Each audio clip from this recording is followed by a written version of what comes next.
A Room with a View. By E. M. Forster. Part 2. Chapter 15. The Disaster Within. The Sunday after Miss Bartlett's arrival was a glorious day, like most of the days of that year. In the Weald, autumn approached, breaking up the green monotony of summer. Touching the parks with the grey bloom of mist, the beech trees with russet, the oak trees with gold. Up on the heights, battalions of black pines witnessed the change, themselves unchangeable. Either country was spanned by a cloudless sky, and in either arose the tinkle of church bells. The garden of Windy Corners was deserted. Except for a red book, which lay sunning itself upon the gravel path. From the house came incoherent sounds, as of females preparing for worship. "The men say they won't go well. I don't blame them," Minnie says. "Need she go?" "Tell her, no. Nonsense, Anne. Mary. Hook me behind. Dearest Lucia, may I trespass upon you for a pin?" For Miss Bartlett had announced that she at all events was one for church. The sun rose higher on its journey, guided, not by Phaethon, but by Apollo, competent, unswerving, divine. Its rays fell on the ladies whenever they advanced towards the bedroom windows on Mr. Beebe down at Summer Street as he smiled over a letter from Miss Catherine Allen on George Emerson. Cleaning his father's boots, and lastly, to complete the catalogue of memorable things, on the red book mentioned previously. The ladies move, Mr. Beebe moves, George moves, and movement may engender shadow. But this book lies motionless, to be caressed all the morning by the sun, and to raise its cover slightly, as though acknowledging the caress. Presently Lucy steps out of the drawing-room window. Her new cerise dress has been a failure, and makes her look tawdry and wan. At her throat is a garnet brooch, on her finger a ring set with rubies, an engagement ring. Her eyes are bent to the Weald. She frowns a little, not in anger, but as a brave child frowns when he is trying not to cry. In all that expanse no human eye is looking at her. And she may frown unrebuked and measure the spaces that yet survive between Apollo and the western hills. "Lucy, Lucy, what's that book? Who's been taking a book out of the shelf? And leaving it about to spoil? It's only the library book that Cecil's been reading. But pick it up, and don't stand idling there like a flamingo." Lucy picked up the book and glanced at the title listlessly, under Elogia. She no longer read novels herself. Devoting all her spare time to solid literature in the hope of catching Cecil up. It was dreadful how little she knew, and even when she thought she knew a thing, like the Italian painters, she found she had forgotten it. Only this morning she had confused Francesco Francia with Piero della Francesca, and Cecil had said, "What? You aren't forgetting your Italy already?" And this too had lent anxiety to her eyes when she saluted the dear view. And the dear garden in the foreground, and above them, scarcely conceivable elsewhere, the dear sun. "Lucy, have you a sixpence for Minnie and a shilling for yourself?" She hastened in to her mother, who was rapidly working herself into a Sunday fluster. "It's a special collection, I forget what for. I do beg. No vulgar clinking in the plate. With halfpennies, see that Minnie has a nice bright sixpence. Where is the child? Minnie. That book's all warped. Gracious, how plain you look. Put it under the atlas to press. Minnie. Oh, Mrs. Honeychurch from the upper regions. Minnie, don't be late. Here comes the horse. It was always the horse, never the carriage. Where's Charlotte? Run up and hurry her. Why is she so long? She had nothing to do. She never brings anything but blouses. Poor Charlotte, how I do detest blouses. Minnie. Paganism is infectious, more infectious than diphtheria. Or piety, and the rector's niece was taken to church protesting. As usual, she didn't see why. Why shouldn't she sit in the sun with the young men? The young men, who had now appeared, mocked her with ungenerous words. Mrs.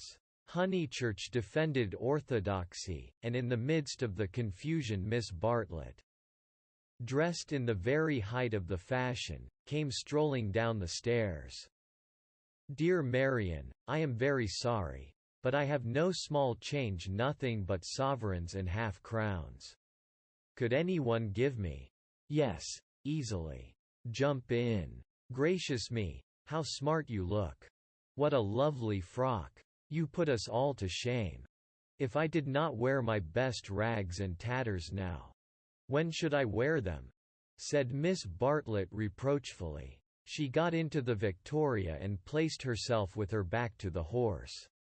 The necessary roar ensued, and then they drove off. "Good-bye. Be good," called out Cecil. Lucy bit her lip, for the tone was sneering. On the subject of church and so on they had had rather an unsatisfactory conversation. He had said that people ought to overhaul themselves. And she did not want to overhaul herself, she did not know it was done. Honest orthodoxy Cecil respected, but he always assumed that honesty is the result of a spiritual crisis. He could not imagine it as a natural birthright, that might grow heavenward like flowers. All that he said on this subject pained her. Though he exuded tolerance from every pore, somehow the Emersons were different. She saw the Emersons after church. There was a line of carriages down the road. And the Honeychurch vehicle happened to be opposite Sissy Villa. To save time, they walked over the green to it, and found father and son smoking in the garden. "Introduce me," said her mother. "Unless the young man considers that he knows me already." He probably did, but Lucy ignored the sacred lake and introduced them formally.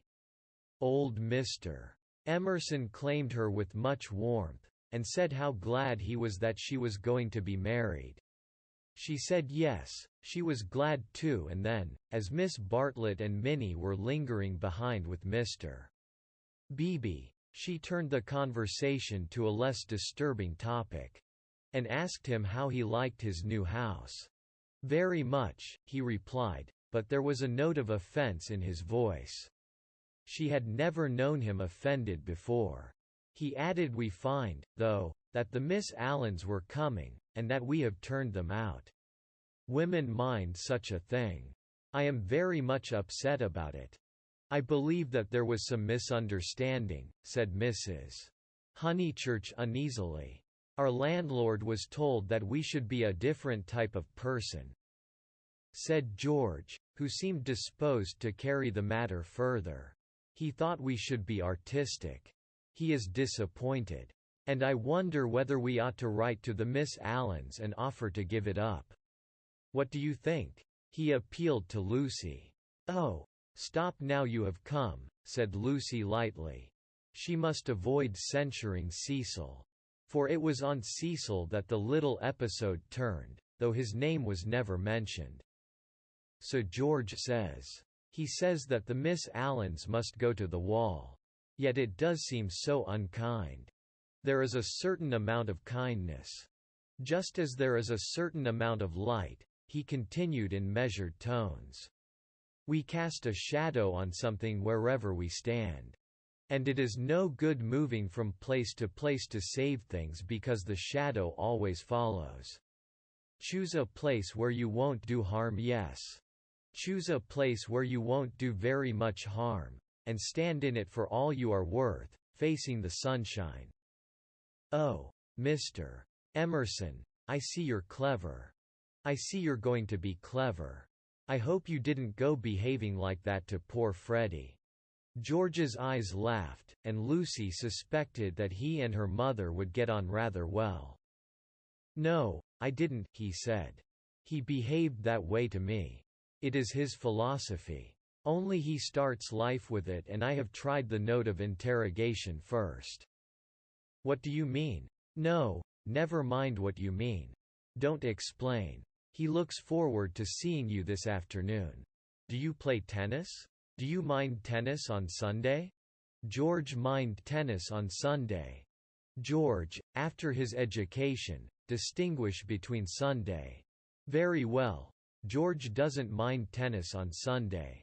No more do I. That's settled. Mr. Emerson, if you could come with your son we should be so pleased." He thanked her, but the walk sounded rather far. He could only potter about in these days. She turned to George, and then he wants to give up his house to the Miss Allens. "I know," said George, and put his arm round his father's neck. The kindness that Mr. Beebe and Lucy had always known to exist in him came out suddenly, like sunlight. Touching a vast landscape, a touch of the morning sun? She remembered that in all his perversities, he had never spoken against affection. Miss Bartlett approached. "You know our cousin, Miss Bartlett," said Mrs.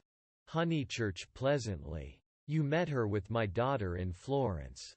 "Yes, indeed," said the old man, and made as if he would come out of the garden to meet the lady. Miss Bartlett promptly got into the victoria. Thus entrenched, she emitted a formal bow. It was the pension Bertolini again, the dining table with the decanters of water and wine. It was the old battle of the room with the view. George did not respond to the bow. Like any boy, he blushed and was ashamed. He knew that the chaperone remembered. He said, "I'll come up to tennis if I can manage it," and went into the house. Perhaps anything that he did would have pleased Lucy. But his awkwardness went straight to her heart. Men were not gods after all. But as human and as clumsy as girls, even men might suffer from unexplained desires, and need help. To one of her upbringing, and of her destination, the weakness of men was a truth unfamiliar. But she had surmised it at Florence, when George threw her photographs into the River Arno. "George, don't go," cried his father, who thought it a great treat for people if his son would talk to them. "George has been in such good spirits today, and I am sure he will end by coming up this afternoon." Lucy caught her cousin's eye. Something in its mute appeal made her reckless. "Yes," she said, raising her voice, "I do hope he will." Then she went to the carriage and murmured, "The old man hasn't been told. I knew it was all right." Mrs. Honeychurch followed her, and they drove away. Satisfactory that Mr. Emerson had not been told of the Florence escapade. Yet Lucy's spirits should not have leapt up as if she had sighted the ramparts of heaven. Satisfactory, yet surely she greeted it with disproportionate joy. All the way home the horses' hoofs sang a tune to her. "He has not told, he has not told." Her brain expanded the melody. "He has not told his Father to whom he tells all things." It was not an exploit. "He did not laugh at me when I had gone." She raised her hand to her cheek. "He does not love me." No. How terrible if he did. But he has not told. He will not tell. She longed to shout the words, "It is all right. It's a secret between us two forever. Cecil will never hear." She was even glad that Miss Bartlett had made her promise. Secrecy, that last dark evening at Florence, when they had knelt packing in his room. The secret, big or little, was guarded. Only 3 English people knew of it in the world. Thus she interpreted her joy. She greeted Cecil with unusual radiance, because she felt so safe. As he helped her out of the carriage, she said, "The Emersons have been so nice. George Emerson has improved enormously." "How are my protégés?" asked Cecil, who took no real interest in them. and had long since forgotten his resolution to bring them to Windy Corner for educational purposes. "Protégés," she exclaimed with some warmth. For the only relationship which Cecil conceived was feudal, that of protector and protected. He had no glimpse of the comradeship after which the girl's soul yearned. "You shall see for yourself how your protégés are. George Emerson is coming up this afternoon. He is a most interesting man to talk to. Only don't," she nearly said, "don't protect him." But the bell was ringing for lunch, and, as often happened, Cecil had paid no great attention to her remarks. Charm, not argument, was to be her forte. Lunch was a cheerful meal. Generally Lucy was depressed at meals. Someone had to be soothed, either Cecil or Miss Bartlett, or a being not visible to the mortal. A being who whispered to her soul it will not last, this cheerfulness. In January you must go to London to entertain the grandchildren of celebrated men. But today she felt she had received a guarantee. Her mother would always sit there, her brother here. The sun, though it had moved a little since the morning, would never be hidden behind the western hills. After luncheon they asked her to play. She had seen Gluck's Armide that year, and played from memory the music of the enchanted garden, the music to which Renaud approaches, beneath the light of an eternal dawn. The music that never gains, never wanes, but ripples forever like the tideless seas of fairyland. Such music is not for the piano, and her audience began to get restive, and Cecil, sharing the discontent, called out, "Now play us the other garden, the one in Parsifal." She closed the instrument. "Not very dutiful," said her mother's voice. Fearing that she had offended Cecil, she turned quickly round. There George was. He had crept in without interrupting her. "Oh, I had no idea," she exclaimed, getting very red, and then, without a word of greeting, she reopened the piano. Cecil should have the Parsifal, and anything else that he liked. "Our performer has changed her mind," said Miss Bartlett. Perhaps implying, she will play the music to Mr. Emerson. Lucy did not know what to do, nor even what she wanted to do. She played a few bars of the Flower Maiden's song very badly, and then she stopped. "I vote tennis," said Freddie, disgusted at the scrappy entertainment. "Yes, so do I." Once more she closed the unfortunate piano. "I vote you have a men's four." "All right. Not for me, thank you," said Cecil. "I will not spoil the set." He never realized that it may be an act of kindness in a bad player to make up a fourth. "Oh, come along, Cecil. I'm bad, Floyd's rotten, and so I dare say's Emerson." George corrected him, "I am not bad." One looked down one's nose at this. "Then certainly I won't play," said Cecil, while Miss Bartlett, under the impression that she was snubbing George, added, "I agree with you, Mr. Vice. You had much better not play. Much better not." Minnie, rushing in where Cecil feared to tread, announced that she would play. "I shall miss every ball anyway. So what does it matter?" But Sunday intervened and stamped heavily upon the kindly suggestion. "Then it will have to be Lucy," said Mrs.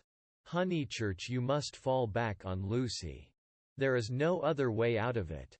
Lucy, go and change your frock." Lucy's Sabbath was generally of this amphibious nature. She kept it without hypocrisy in the morning, and broke it without reluctance in the afternoon. As she changed her frock, she wondered whether Cecil was sneering at her really. She must overhaul herself and settle everything up before she married him. Mr. Floyd was her partner. She liked music, but how much better tennis seemed. How much better to run about in comfortable clothes than to sit at the piano.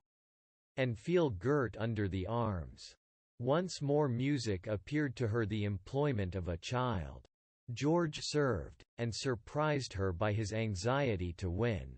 She remembered how he had sighed among the tombs at Santa Croce. Because things wouldn't fit how after the death of that obscure Italian. He had leant over the parapet by the Arno and said to her, "I shall want to live, I tell you." He wanted to live now, to win at tennis, to stand for all he was worth in the sun, which had begun to decline and was shining in her eyes, and he did win. Ah, how beautiful the Weald looked! The hills stood out above its radiance, as Fiesole stands above the Tuscan plain, and the South Downs. If one chose, were the mountains of Carrara. She might be forgetting her Italy, but she was noticing more things in her England. One could play a new game with the view, and try to find in its innumerable folds some town or village that would do for Florence. Ah, how beautiful the Weald looked! But now Cecil claimed her. He chanced to be in a lucid critical mood, and would not sympathize with exaltation. He had been rather a nuisance all through the tennis, for the novel that he was reading was so bad that he was obliged to read it aloud to others. He would stroll round the precincts of the court and call out, "I say, listen to this, Lucy." 3 split infinitives. "Dreadful," said Lucy, and missed her stroke. When they had finished their set, he still went on reading. There was some murder scene, and really everyone must listen to it. Freddie and Mr. Floyd were obliged to hunt for a lost ball in the laurels, but the other two acquiesced. The scene is laid in Florence. What fun, Cecil! Read away. Come, Mr. Emerson, sit down after all your energy. She had forgiven George, as she put it. And she made a point of being pleasant to him. He jumped over the net and sat down at her feet asking you, "And are you tired?" "Of course I'm not. Do you mind being beaten?" She was going to answer, "No," when it struck her that she did mind, so she answered, "Yes." She added merrily, "I don't see you're such a splendid player, though. The light was behind you, and it was in my eyes." "I never said I was." "Why, you did. You didn't attend. You said, 'Oh, don't go in for accuracy at this house.' We all exaggerate, and we get very angry with people who don't." "The scene is laid in Florence," repeated Cecil, with an upward note. Lucy recollected herself. Sunset. Leonora was speeding. Lucy interrupted. "Leonora? Is Leonora the heroine? Who's the book by?" "Joseph Emery Prank. Sunset. Leonora speeding across the square. Pray the saints she might not arrive too late. Sunset, the sunset of Italy. Under Orcagna's loggia, the loggia de Lanzi, as we sometimes call it now." Lucy burst into laughter. "Joseph Emery Prank, indeed. Why, it's Miss Lavish. It's Miss Lavish's novel. And she's publishing it under somebody else's name. Who may Miss Lavish be?" "Oh, a dreadful person, Mr. Emerson. You remember Miss Lavish?" Excited by her pleasant afternoon, she clapped her hands. George looked up. "Of course I do. I saw her the day I arrived at Summer Street. It was she who told me that you lived here. Weren't you pleased?" She meant to see Miss Lavish, but when he bent down to the grass without replying, it struck her that she could mean something else. She watched his head, which was almost resting against her knee. And she thought that the ears were reddening. "No wonder the novel's bad," she added. "I never liked Miss Lavish. But I suppose one ought to read it as one's met her." "All modern books are bad," said Cecil, who was annoyed at her inattention, and vented his annoyance on literature. "Everyone writes for money in these days." "Oh, Cecil. It is so. I will inflict Joseph Emery prank on you no longer. Cecil, this afternoon seemed such a twittering sparrow. The ups and downs in his voice were noticeable, but they did not affect her. She had dwelt amongst melody and movement, and her nerves refused to answer to the clang of his. Leaving him to be annoyed, she gazed at the black head again. She did not want to stroke it, but she saw herself wanting to stroke it. The sensation was curious. How do you like this view of ours, Mr. Emerson? I never notice much difference in views. What do you mean? Because they're all alike. Because all that matters in them is distance and air. H.M., said Cecil, uncertain whether the remark was striking or not. My father, he looked up at her and he was a little flushed, says that there is only one perfect view, the view of the sky straight over our heads.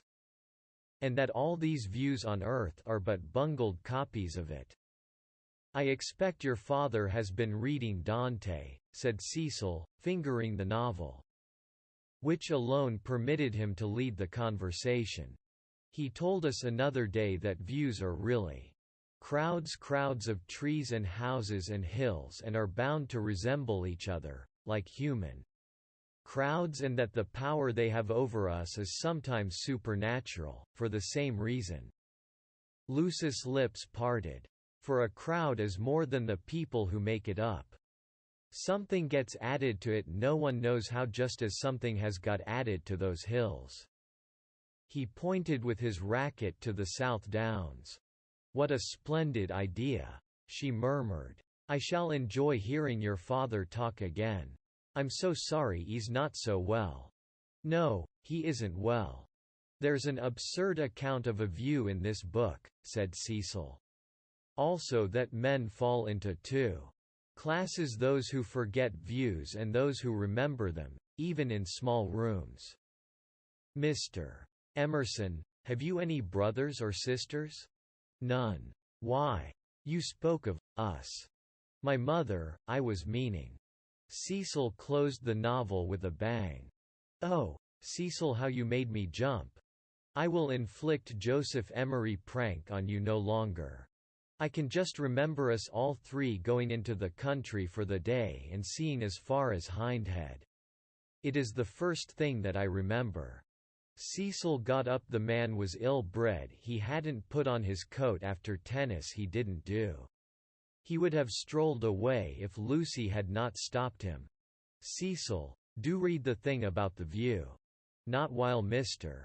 Emerson is here to entertain us. No, read away. I think nothing's funnier than to hear silly things read out loud. If Mr. Emerson thinks us frivolous, he can go. This struck Cecil as subtle, and pleased him. It put their visitor in the position of a prig.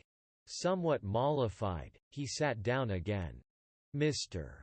Emerson, go and find tennis balls. She opened the book. Cecil must have his reading and anything else that he liked. But her attention wandered to George's mother, who according to Mr. Eager had been murdered in the sight of God, and according to her son had seen as far as Hindhead. Am I really to go? Asked George. No, of course not really, she answered. Chapter 2, said Cecil, yawning. Find me Chapter 2, if it isn't bothering you.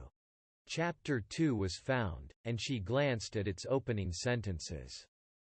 She thought she had gone mad. Here, hand me the book. She heard her voice saying, it isn't worth reading, it's too silly to read. I never saw such rubbish, it oughtn't to be allowed to be printed. He took the book from her.